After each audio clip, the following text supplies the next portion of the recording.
তো বন্ধুরা চলে এসেছি একটি নতুন ভিডিও নিয়ে। তো ফেব্রুয়ারির প্রায় আজ 10 তারিখের কাছাকাছি হয়ে গেল। তো শীতের গাছগুলোই তো সব মরে গেছে, তাই জন্য গ্রীষ্মের কিছু গাঁদা লাগানোর জন্য মাটি প্রস্তুত করছিলাম। তো অলরেডি কিছু চারা বসিয়েও দিয়েছি। তো তোমরা দেখতে পাচ্ছ। তো বলে দিই যে মাটিটা তোমরা কীভাবে রেডি করবে। Half garden soil, half cocopeat, half vermi compost মিশিয়ে তোমরা মাটিটা তৈরি করে নেবে।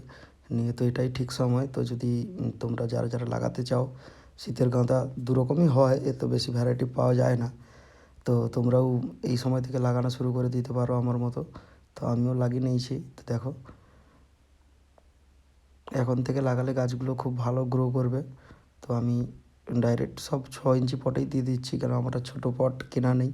তো এতেই অল্প অল্প করে সল্ট দিয়ে মাটি দিয়ে লাগিয়ে দিচ্ছি। মাটিগুলো আমার আগের টবেরই মাটি, সব একসঙ্গে মিশিয়ে আমি তার মধ্যে আবার রেডি করে দিয়েছি। তো তোমরা ওইভাবে করে নেবে। যেগুলো শীতের গাছ যেগুলো উঠে গেছে সেগুলো থেকে তুলে সব ওই টবেই আবার বসিয়ে দেবে। তো আমি ওইভাবেই করেছি। তো দেখো, সঙ্গে আবার দুটো গোলাপ নিয়ে আসছিলাম, তো সেগুলোকেও আজকে বসালাম। তোমরা দেখো, দেখতে পাবে। একটু ছায়া জায়গায় রাখবে 2-4 দিন, যাতে গাছটা ধরে যাওয়ার পরে তারপরে যেখানে হোক রাখবে, একটু রোদে, অল্প রোদে। তো